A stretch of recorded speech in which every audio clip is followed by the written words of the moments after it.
நரிமன் அப்படின்னு ஒரு ஜட்ஜ் இருந்தார் இந்தியாவில். நரிமன் அவர் பேரு. Is a Parsi. இவர் தான் இந்தியாவில் இருக்கக்கூடிய ஜட்ஜ்மெண்ட்ல 70% ஜட்ஜ்மெண்ட் கொடுத்தது அவர் தான். ஜட்ஜ்மெண்ட்ங்கிறது எப்படின்னா, ஒரு ஜட்ஜ்மெண்ட் கொடுக்கறாங்கன்னா டக்குன்னு கொடுத்துட மாட்டாங்க. இன்னொரு ஜட்ஜ்மெண்ட்டை ரெஃபரன்ஸ் வச்சு தான் ஒரு ஜட்ஜ்மெண்ட் கொடுப்பாங்க. இதுதான் இயற்கை. இவர் 70% ஜட்ஜ்மெண்ட் இவர் ஓனாவே கொடுத்திருக்கிறார்.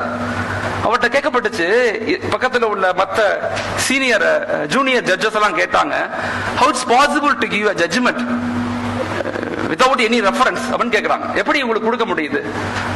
நான் சொல்லுவேன், நம்ப மாட்டீங்க, பரவாயில்ல சொல்லுங்க. எப்பெல்லாம் ஒரு ஜட்ஜ்மெண்ட் நான் கொடுக்கணும் இருக்கணும், அப்ப அன்னைக்கு நைட்டு குரானை பிரிப்பேன், அந்த ஜட்ஜ்மெண்டோட தீர்வு அந்த பக்கத்துல எனக்கு கிடைச்சிடும் சொல்றாரு. அவர் தன் புத்தகத்தில் எழுதியிருக்கார். இஸ்லாமிய சட்டவியல் புத்தகத்தில் அவர் எழுதியிருக்கிறார். வீரமந்திரிங்கிற எழுத்தாளர் இந்த ஆழமான கருத்தியல் எழுதுறார். அப்ப எந்த அளவுக்கு குரான் அந்த மக்கள் நேசிக்கிறாங்க, எந்த அளவுக்கு அதை அவங்க பயன்படுத்துறாங்க. நம்ம குரானை பார்த்து கூட ஓத தெரியாட்டி எவ்வளவு பெரிய வருத்தம். தயவு செய்து மஹல்லாக்கள் ஒரு இலக்குகளை உருவாக்குங்க. If you give Quran, Quran will give all. ஒரு சமுதாயத்துக்கு குரானை கற்றுக் கொடுங்கள், குரான் அனைத்தையும் கற்றுக் கொடுக்கும். குரானுக்குன்னு சில கடமைகள் இருக்கு. ஒரு மஹல்லாவுடைய மிக முக்கியமான பொறுப்பு, அது மிக முக்கியமான பொறுப்பு, குரானை மக்கள்கிட்ட கொண்டு போய் சேர்க்கிறது. நீங்கெல்லாம் மிக சிறந்த பொறுப்பாளர்கள். தயவு செய்து அந்த உணர்வு கையில் எடுங்க. வளர்ச்சி என்பது, மாற்றம் என்பதும், எழுச்சி என்பதும் வெறுமன அறிவு, வெறுமன அதிகாரம், வெறுமன பொருளாதாரம் இல்ல. புஜபலமும் புத்தி பலமும் மட்டும் போதாது. இந்த உலகத்தை வெல்றதுக்கு ஆன்மீக பலம் வேணும். புஜபலமும் புத்தி பலமும் மட்டும் போதாது, ஆன்மீக பலம் வேணும். அது இருந்தாதான் இந்த உலகத்தில் உள்ள எல்லா பிரச்சனைகளையும் எதிர்த்து நிற்கக்கூடிய ஆற்றலும் அறிவும் ஆளுமையும் எங்க இருக்குன்னா அது ஈமான்ல தான் இருக்கு. குர்ஆனோட இணைங்க மக்களை.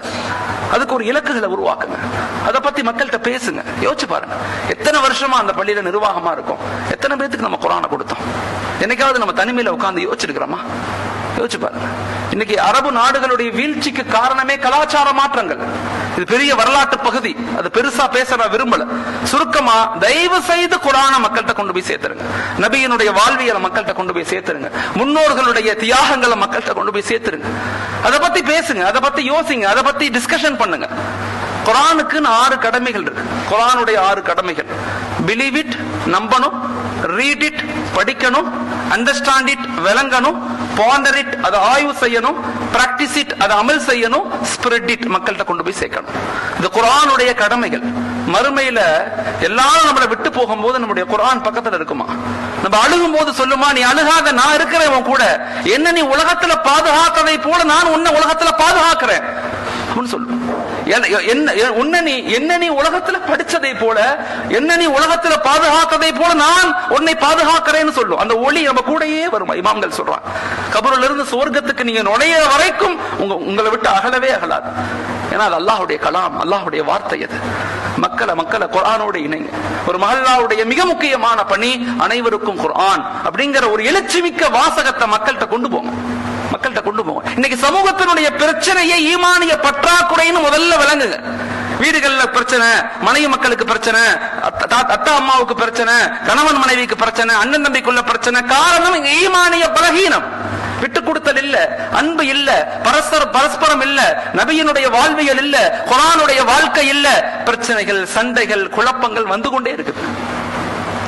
இன்னைக்கு உளவியல் சொல்லுது, உளவியல் அடுத்த 10 வருஷத்துல உலகத்துல வரக்கூடிய மிக முக்கியமான ஒரு நோய் இருக்குது, மென்டல் ஹெல்த் டிசார்டர். அதுக்கு பேரு, அதாவது மென்டல் ஹெல்த் டிசார்டர் என்ன சொல்றதுன்னா, மனநல பாதிப்பு தான் உலகத்திலேயே மிக மோசமான நோய். அடுத்த 90% மக்களுக்கு அதான் வரப்போகுதுங்கிறாங்க. உளவியல் ரீதியா சொல்லுது, எப்ப இறைவனுடைய இணைப்பு ஏற்படுதோ, இமாம்கள் நமக்கு சொல்லிக் கொடுக்கறாங்க, அல்லாஹ்வுடைய தொடர்பு ஏற்படுதோ, மனிதன் மிக சந்தோஷமாக மாறுறான்.